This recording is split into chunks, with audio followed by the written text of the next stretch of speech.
कविता, तू अभी तक झाड़ू ही लगा रही है और जल्दी जल्दी से हाथ चलाना इससे पहले कि तेरे दोनों भाई उठ जाएं। जी भाभी।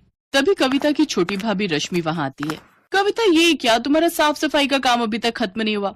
अच्छा ये सब छोड़ो, तेरे भैया उठ गए, उनके लिए जल्दी से चाय बना कर ले आ, और हाँ, इसके बाद हम सबके लिए नाश्ता भी बना दे। हाँ, भूख तो मुझे भी लगी है। ऐसा कर, तू साफ सफाई के बाद नाश्ता बना ले, फिर अपने भाइयों के ऑफिस जाने के बाद बर्तन धो लेना और उसके बाद कपड़े धो लेना। बिन माँ बाप की कविता चुपचाप घर के कामकाज में लग जाती है। कुछ देर बाद वो सबके लिए आलू के पराठे और चाय लेकर आती है। ये लो अमित भैया, आपकी पसंद के आलू के पराठे और गर्मा गर्म चाय। कविता, तेरी दो भाभियां हैं, फिर भी हमारे लिए तू खाना क्यों बनाती है? भैया वो मैं वो बात ये है कि ननद जी को अपने भाइयों के लिए अपने हाथ से बनाया हुआ खाना खिलाना ज्यादा पसंद है, इसलिए वो हम दोनों को तो बनाने ही नहीं देती। क्यों कविता, ठीक कह रही हूँ ना मैं? अनीता कविता को आंखें दिखाने लगती है।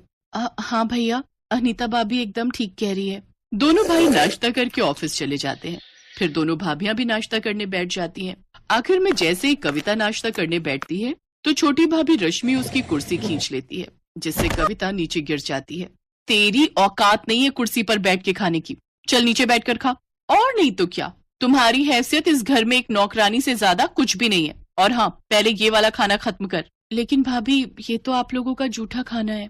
हाँ तो इसे तो तू अपनी खुशकिस्मती समझ कि झूठा खाना तुझे नसीब हो रहा है। चल अब खाना खाकर सारे जूठे बर्तन धो देना। अच्छा रश्मि, तूने कल रात बिग बॉस का एपिसोड देखा क्या? नहीं भाभी, मिस हो गया। वैसे अभी रिपीट आ रहा होगा, चलो ना चलकर देखते हैं। हाँ हाँ चलो चलो। दोनों भाभियां आराम से अपने कमरे में जाकर टीवी देखती हैं और बेचारी कविता अकेले घर का सारा काम करती है। ऐसे ही दिन बीतते हैं। एक रोज हम दोनों भाइयों को काम के सिलसिले में दूसरे शहर जाना है। हमारे मालिक एक नई फैक्ट्री झारखंड में लगवाना चाहते हैं। हम कुछ 2 महीनों के लिए वहीं रहेंगे। तब तक तुम सब अपना ख्याल रखना, ठीक है? भैया, आप दोनों मुझे छोड़कर जा रहे हो? जा कहाँ रहे हैं पगली, तेरे लिए ही तो मेहनत कर रहे हैं ताकि हमारा प्रमोशन हो जाए और हम तेरी शादी धूमधाम से कर सकें। ये सुनकर दोनों भाभियां मुंह बना लेती हैं। अपने पतियों के जाने के बाद तो अब वो दोनों कविता पर और भी जुल्म ढाती हैं। ऐसे ही एक रोज बाहर जोर की बारिश हो रही होती है। देखो भाभी, कितना सुहाना मौसम हो रहा है, क्या मजेदार बारिश हो रही है। हाँ रश्मि, और ऐसे मौसम में गर्मा गर्म चाय और पकौड़े हो तो मजा ही आ जाए। रुक, अभी उस महारानी को बोलती हूँ। कविता, अरे ओ कविता, कहाँ मर गई? जी भाभी, आपने बुलाया? वो मैं कपड़े उठाने गई थी। अच्छा ठीक है, चल अब जल्दी से हमारे लिए गर्मा गर्म चाय और पकौड़े बना कर ले आ। जी भाभी। कविता रसोई में जाकर पकौड़े बनाने लगती है। कुछ देर, हे राम, कहीं मैं पकौड़ों में नमक डालना तो नहीं भूल गई, एक चक्कर देखती हूँ। कविता जैसे ही एक पकौड़ा चखने लगती है तभी वहाँ उसकी छोटी भाभी रश्मि आ जाती है और वो उसे एक जोरदार थप्पड़ मारती है। बदतमीज, हमें जूठा खिलाती है, आज तो तू देख तेरी खैर नहीं। ये कहकर रश्मि उसे खूब मारती है। आवाज सुनकर अनीता वहाँ आती तो डर के मारी कविता अपनी बड़ी भाभी के पीछे छुप जाती है। भाभी, भाभी मुझे बचा लीजिए। अब बस भी कर रश्मि, अगर ये मर गई तो हमें जेल में सारी उम्र बितानी पड़ेगी। एक काम करते हैं, इसे घर से निकाल देते हैं, नहीं तो पता चले हमारे पति जो भी कमा रहे हैं वो आकर इसकी शादी में उड़ा दे। हाँ, ये तो मैंने सोचा ही नहीं, ये बात ठीक कही आपने।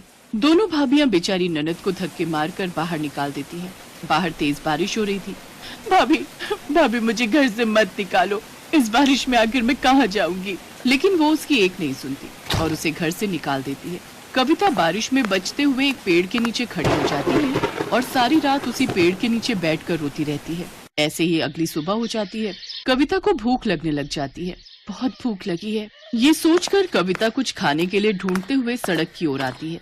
ठेलों पर जाकर कुछ न कुछ मांगती है, लेकिन कोई भी उसकी मदद नहीं करता। कुछ देर बाद वो एक बूढ़े बाबा के ठेले पर पहुंचती है जो कि पकौड़े बनाकर बेच रहा था।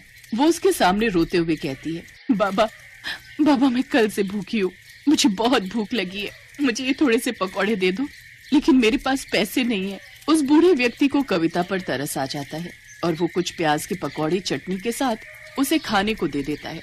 कविता को उन पकौड़ों को देखकर वो बात याद आ जाती है कि कैसे एक पकौड़े के पीछे उसकी भाभी ने उसे घर से निकाल दिया। क्या हुआ बेटी, तुम रो क्यों रही हो? अभी तो कह रही थी कि बहुत भूख लगी है। कविता रोते हुए उसे सारी बात बताती है। बेटी, तुम जवान लड़की अकेले कहाँ भटकोगी सड़कों पर? इससे तो बेहतर होगा तुम इस गरीब की झोपड़ी में चलकर रहो, मेरी बेटी बनकर। ऐसे कुछ दिन बीत जाते हैं। अब कविता उस बूढ़े बाबा के घर पर रहकर उसके खाने का ध्यान रखती, लेकिन एक रोज बूढ़े बाबा की तबीयत खराब रहने लगी, इसलिए अब उनकी जगह कविता उनके पकौड़ों का ठेला संभालने लगी। अब कविता उस ठेले पर प्याज के साथ मिर्च, आलू, पालक और गोभी के पकौड़े भी बनाकर बेचने लगी, जिससे उसके ठेले पर ग्राहकों की भीड़ काफी बढ़ गई। गर्मा गर्म पकौड़े खाने के लिए अब उसके पास लोगों की लाइन लगना शुरू हो जाती है। आइए आइए, गर्मा गर्म प्याज, आलू, पालक और मिर्च के पकौड़े खाइए। तभी मौसम सुहाना हो जाता है और इस सुहाने मौसम में भला कौन इतनी वैरायटी के पकौड़े नहीं खाना चाहेगा। अरे ओ पकौड़े वाली, बनाना तो 20 रुपए के प्याज के पकौड़े। हाँ, और मेरे लिए मिर्च के पकौड़े हैं।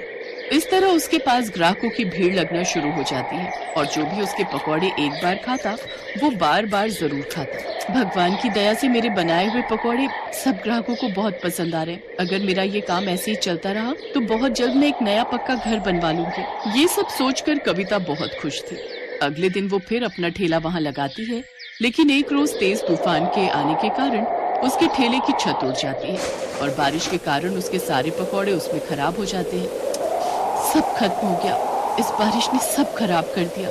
इस बारिश ने एक तरफ जहाँ कविता को रोजी रोटी कमाने से भी वंचित कर दिया था, तो वहीं दूसरी ओर उसकी दोनों भाभियां आराम से अपने लिए पिज्जा और पॉपकॉर्न ऑर्डर करके मजे से इस बारिश का लुत्फ उठा रही थी।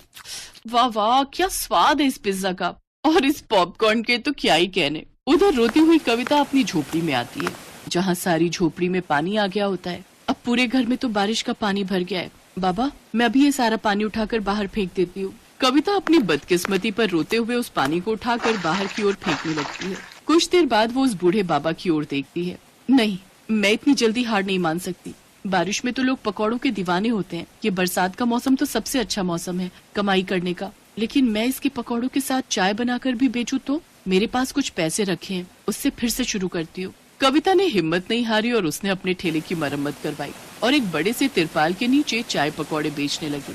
बारिश में लोग उसके तिरपाल के नीचे आकर चाय पकौड़े खाने लगते हैं, जिससे उसकी बिक्री अब पहले से भी ज्यादा होती है। ऐसे ही कुछ दिन बीत जाते हैं। अब कविता दिन भर में 3000 रुपए कमाने लगी। एक रोज अमित और सुधीर कार से जा रहे थे, तभी उस ठेले पर उनकी नजर गई।